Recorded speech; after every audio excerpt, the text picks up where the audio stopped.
Bon, ben on se retrouve ce coup-ci pour un petit tuto électronique sur les transistors. Je risque de vous parler de transistors, donc je vais essayer de rester basique. Là, donc, on va juste parler des transistors bipolaires et des transistors MOSFET. Alors, là, on peut voir, là, j'ai un transistor bipolaire, donc il y a une petite flèche. Et là, j'ai un transistor MOSFET. On va déjà parler des transistors bipolaires. Alors, un transistor bipolaire, il y en a deux sortes. Il y a les NPN et les PNP. Donc, les NPN, en fait, ils ont la flèche là, cette flèche-là, qui va vers le bas. Elle indique le sens du courant. Donc, en fait, ils sont polarisés en positif. Donc, c'est-à-dire, là, j'ai mon générateur de tension, d'alimentation. Donc, on arrive là, on arrive là, on arrive là, et après on descend là. Bon, là j'ai mis un ampèremètre pour pouvoir mesurer ce qui se passe dedans. Et là j'ai mis aussi un ampèremètre pour voir ce qui passe dans la... Donc un transistor NPN à 3 broches. Ben, c'est un transistor, donc il y a 3 broches. Voilà, donc là il y a ce qu'on appelle le collecteur. Là, il y a la base. La base, c'est ce qui permet de piloter le transistor. Et j'ai l'émetteur. Et en fait, un transistor, donc ce qu'on appelle bipolaire, il fonctionne avec une intensité. C'est-à-dire, en fait, on va dire que le transistor, là, le transistor, je peux lui donner les caractéristiques que je veux. Donc, si je clique dessus, voilà, là, il a un gain de 100. Mais en fait, bon, un gain de 100, c'est moyen. Il y a des transistors, par exemple, en fait, plus les transistors sont petits, plus ils vont avoir un gros gain. Si vous avez des transistors, bon, c'est pas forcément vrai, mais après, voilà, il y a des transistors, en fait, qui ont un gain de 100. 100, c'est moyen. Par exemple, un gros transistor comme le 2N3055, lui, il va avoir un gain de 20. Bon, et puis des tout petits transistors là qu'on voit qui font quelques millimètres, souvent ils ont un gain de 200, 800, ça peut, voilà. En général, plus ils sont gros, plus voilà, et ils fonctionnent en intensité. Donc ça veut dire que lui, s'il a un gain de 100, si je lui fais passer un courant de 1 mA, donc entre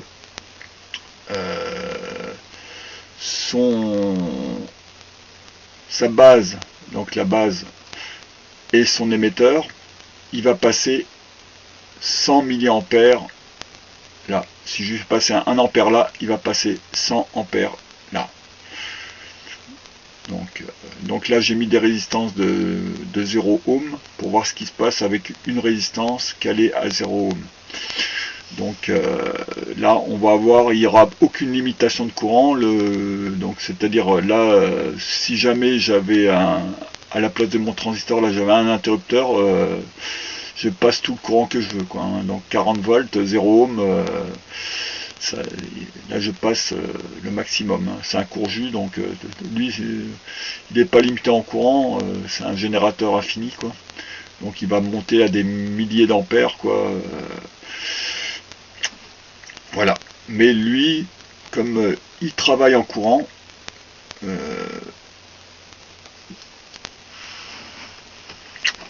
on va regarder comment que ça passe. Donc là, en fait, il y a ce qu'on appelle une jonction.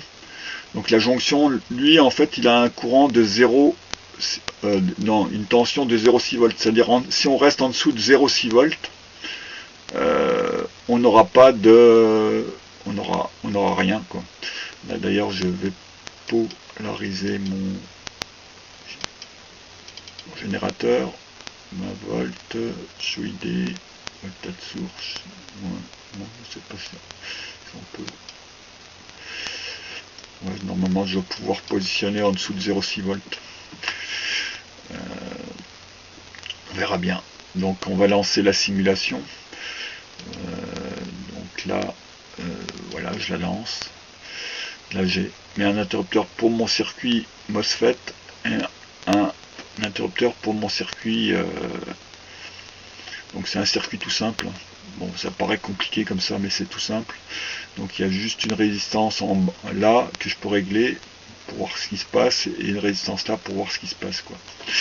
Donc on met en route. Donc là pour l'instant j'ai 0 volts. Voilà, donc là 40 volts. J'ai 40 volts ici aussi, et là j'ai aucun courant qui passe. J'ai aucun courant qui passe, c'est normal. Là je suis à 0 volts. Donc maintenant on va monter tout doucement la tension. Donc là on voit que il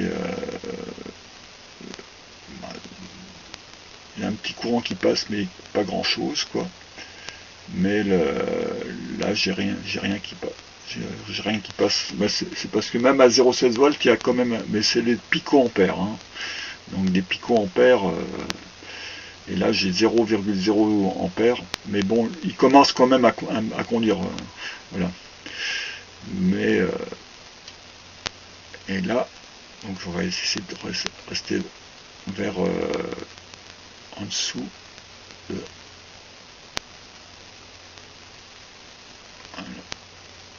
0,42. Ah, il commence à y avoir des nanoampères. Donc là, en fait, on voit qu'il commence à conduire vers 0,42 volts.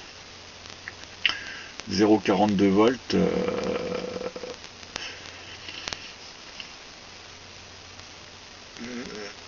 Il commence à conduire.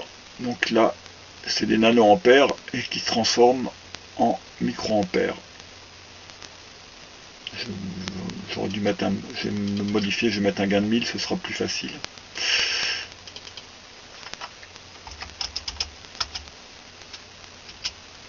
Donc là il a un gain de 1000. Donc ouais, ça ne me change pas grand chose. Non, parce que là il n'est pas dans sa gain 1000.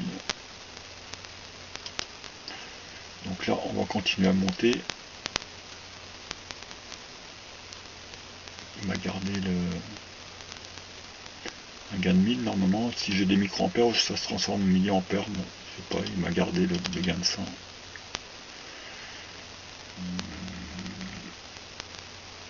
Bon, bref.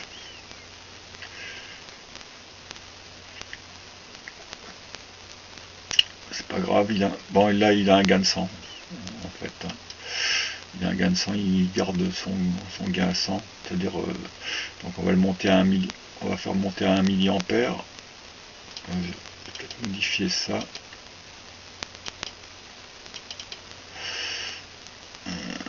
Voltage, on va mettre 5 volts. Ah, je sais pourquoi. La résistance, ouais, mais non, résistance, on va mettre 5 volts.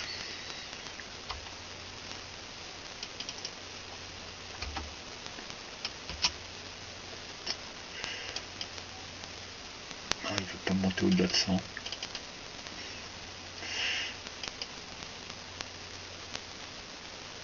On va remettre à 100. Je sais pas pourquoi.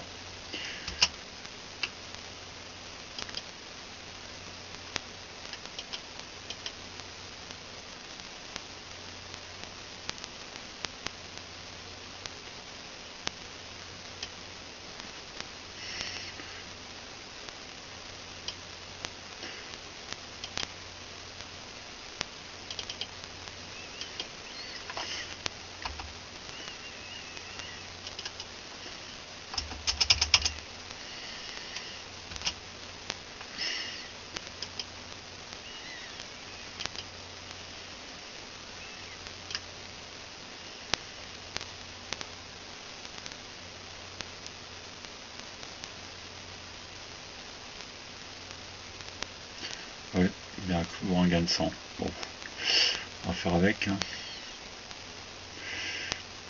Donc c'est-à-dire si je monte à 10 mA, là je règle mon courant à 10 mA. C'est un peu dur. On va régler à 100 mA, ce sera peut-être plus facile. Voilà. On va jouer un peu sur la résistance.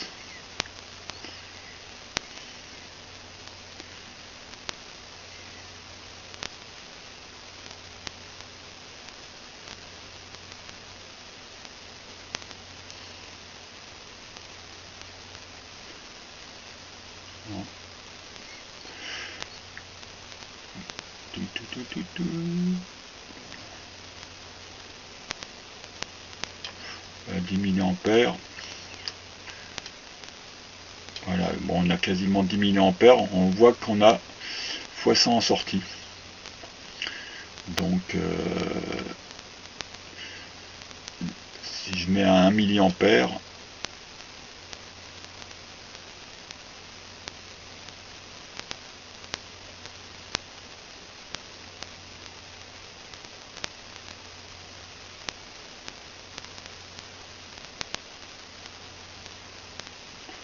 voit de toute façon, on voit qu'il y a un rapport de 100, 1,3 mA,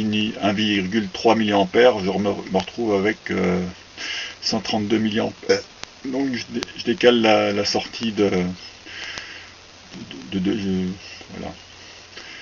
Donc voilà le fonctionnement d'un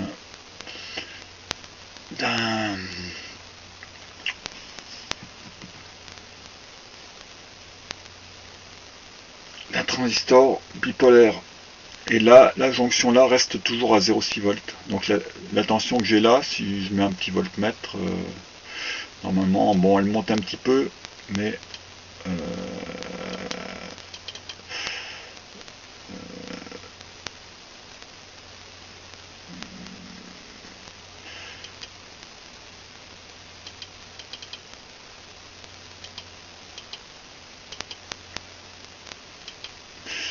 donc on va mesurer la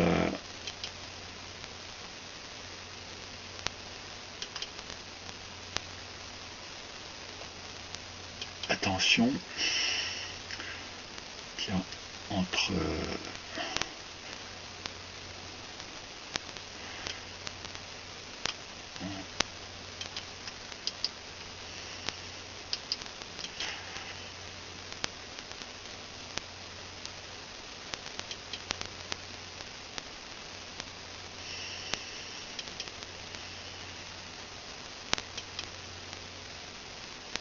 voilà.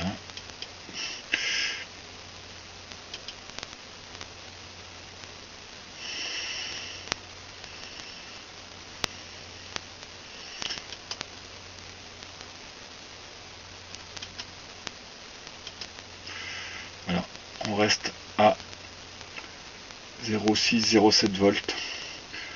Donc en fait j'ai beau pousser, là si je pousse à 5 volts, hein, on voit que ça monte un petit peu, mais ça, bon, parce que plus on monte la tension, plus la jonction base émetteur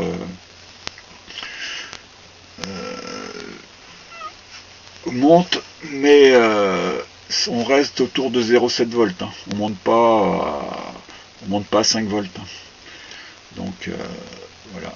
Donc, et en dessous de 0,6 volts, on va voir, il y a un moment ça va passer quasiment à 0, à peu près en dessous de 0,6 volts, tac, là on a des microampères, on est à 0,48 volts, là on a, donc on voit qu'il y a un petit point de basculement, tac, là on a des milliampères, donc je suis à 0,587 millivolts, donc 0,6 volts quasiment, donc hop, et là j'ai des microampères, donc on voit qu'il y a une bascule qui se fait, voilà, et donc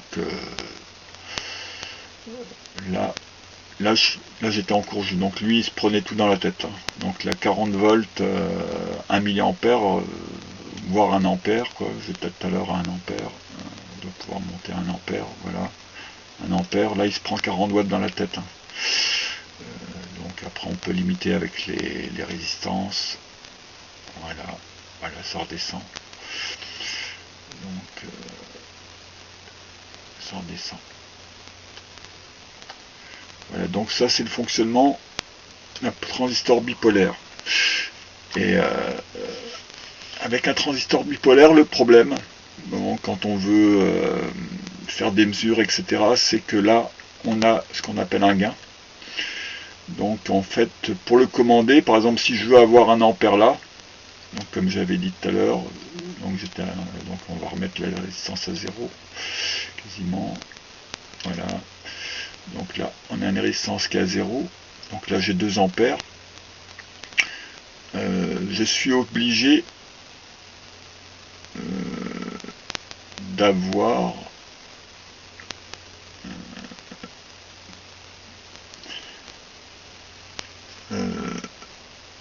pas mal d'intensité là. Ah bah là c'est 1000 ampères. Wow. Un truc qui est bizarre. Les 1000 ampères, ben, il a à nouveau il a un gain de 10 000. Parce que j'ai des 1000 ampères là. Si je mets un milliampère. Non, c'est bon. Bon, les 9 milliampères, 960 milliampères, il avait trop chaud. Non, 10 milliampères, 60, 1 ampère, quoi. Donc c'est bon.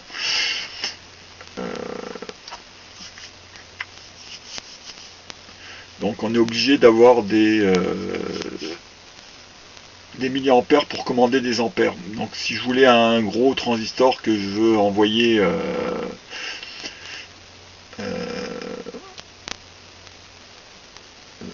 que je vais envoyer 10 ampères, comme moi bah, dans mes panneaux solaires là il faut que je pilote des 10 ampères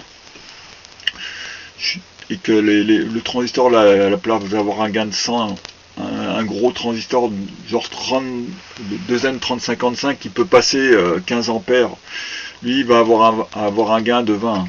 Donc on va regarder avec un gain de 20, ça va pas du tout aller.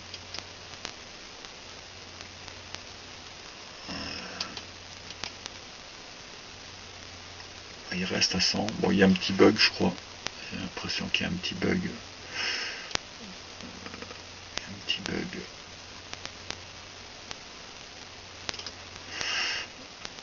Il y a un petit bug parce que là,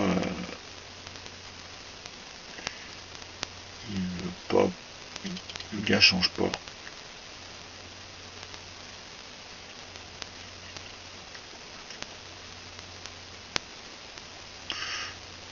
Bref. Donc en fait, donc si je veux avoir 20 ampères là, par exemple, et que j'ai un gain de 20, il me faut balancer 1 ampère là-dedans. Et les circuits de pilotage, en fait, là, bon, si on prend des petits 741, ils envoient 10 mA maximum. Donc 10 mA fois 1 avec un gain de 20, on aura maximum 200 mA, quoi. Donc on ne peut rien piloter. Alors quand on a des grosses puissances à piloter, bon ça marche bien, les bipolaires ils marchent bien en audio, ils marchent bien dans des petites puissances. Autrement après on est obligé de mettre un deuxième étage pour amplifier, quoi. Donc là on va pas utiliser ça pour mes montages, ça peut me servir pour d'autres choses, hein, mais bon, pas pour ce que je veux faire. Donc c'est pour ça qu'on prend ce qu'on appelle les MOSFET. Alors les MOSFET, eux, ils sont, lui un bipolaire on le commande avec une intensité. Donc c'est-à-dire là si on fait passer 1 mA on aura 100 mA là, 10 mA on aura 1 ampère, etc. Et sur les MOSFET on fonctionne en tension. Et on a aussi une tension de seuil. Donc le MOSFET lui il va pouvoir passer aussi des grosses intensités, mais le gros avantage c'est qu'il a une résistance d'entrée quasiment à ce qu'on appelle infinie, c'est-à-dire en fait là on multiplie par 10, là si j'ai par exemple 10 ohms de charge, c'est comme si j'avais s'il a un gain de 100 en fait, c'est comme si j'avais 1 kilo ohm, de charge, mais lui en fait il reste, il a une charge d'1 mégaohm quoi. Donc en fait on le commande avec des picoampères, donc on va voir tout de suite ce que ça donne. Là je suis à 0 volts, donc je pilote, et sur un transistor MOSFET on a ce qu'on s'appelle une gate, la source et le drain. Voilà, là c'est le drain, là c'est la source, et là c'est la gate, donc c'est la porte, c'est ce qui permet de laisser passer ou pas les électrons. Donc pareil, il y a deux types, N et P, donc là c'est un type N, et donc on va le mettre sous tension, voilà, là j'ai 0 ampère, là j'ai des picoampères, je sais pas pourquoi, ça doit être, bref. Et donc là, pareil, je vais réduire, je vais mettre à 0 ohm. Voilà, donc là il prendra tout dans la tête. Là aussi on va mettre à 0. Voilà. Donc il n'y aura qu'une résistance, voilà. Et là on fait monter. Bon, c'est pas recommandé de mettre des 0 ohms, hein, parce que là c'est le transistor qui prend tout dans la tête. Hein. Donc bon, à part, donc en général ça c'est notre charge, par exemple là, voilà. Bon, en bref. Donc là on monte la tension. Donc là on voit un 54 volts. On n'a rien ici. Ça c'est le courant qui passe dans le transistor. Donc et ça c'est la tension qui passe dans la résistance, au bord de la résistance. Donc là on voit tout le courant passe là-dedans. Voilà. Donc on voit que à 0 volts, bon bah il n'y a rien qui passe. Hein. À 1 volt, il n'y a rien qui passe. 1 volt 5, il n'y a rien qui passe. On va monter tout doucement. Hop. De 22, il n'y a rien qui passe. Et hop, d'un seul coup, là j'arrive à 2,3 volts. En général c'est vers 3 volts. Hein. Des transistors MOSFET. Et j'ai quasiment rien. Là j'ai 2 microampères. C'est pas des milliampères ni des ampères, c'est des microampères. Et là, j'ai un petit courant qui passe. Voilà. Et donc on monte. Voilà. Là je suis à 6 volts. Et il me passe un ampère. Donc, et on monte. Donc on le pilote en tension. Donc si par exemple en entrée j'envoie un signal alternatif, voilà, ça va me faire varier mes ampères. Et donc si je mets une résistance là, donc là, bon 0 ohm, il me prend quand même la résistance des fils. Donc si je mets une résistance là, en fait je vais pouvoir voir une tension variée en fonction. Je fais varier une tension là, donc et je fais pas. Donc là, admettons si je varie de 1 volt, admettons, on va dire on est à 10 volts, je varie d'1 volt, voilà, ça me fait varier la tension quoi. Bon, là plus je vais mettre une grande résistance, plus ça va me faire varier la tension. Donc là j'ai mis 50 ohms. Donc là, avec une petite variation. Bon bref, après ça se calcule, hein. On peut calculer le gain, mais on peut s'en servir d'amplificateur. En général on s'en sert quand même de commutateur quoi. Mais voilà. Donc il est piloté en tension, donc là on voit que. Donc, je vais remettre à 0 ma résistance. Voilà.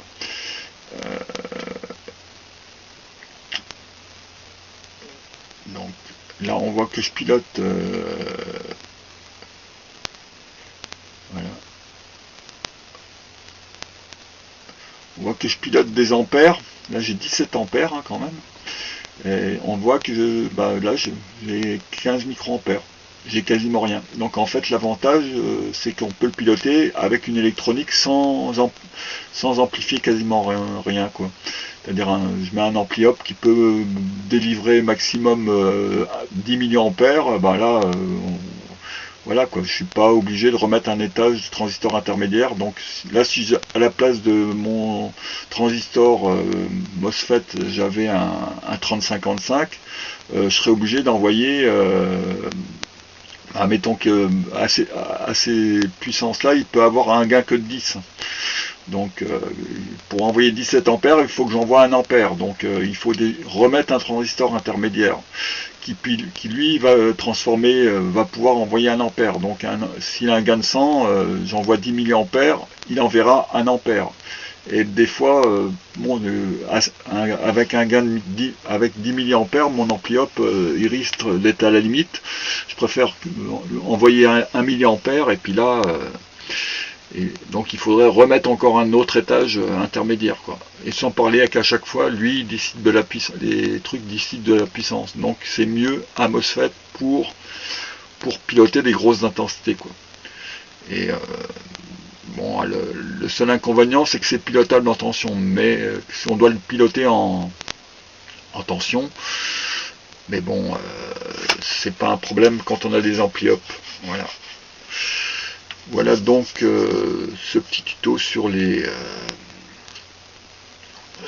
MOSFET, quoi. Donc MOSFET pilotable en tension avec presque pas d'intensité, et les bipolaires on les pilote en intensité, quoi. Avec presque pas de tension, on peut voilà. Donc après je vous passe les montages.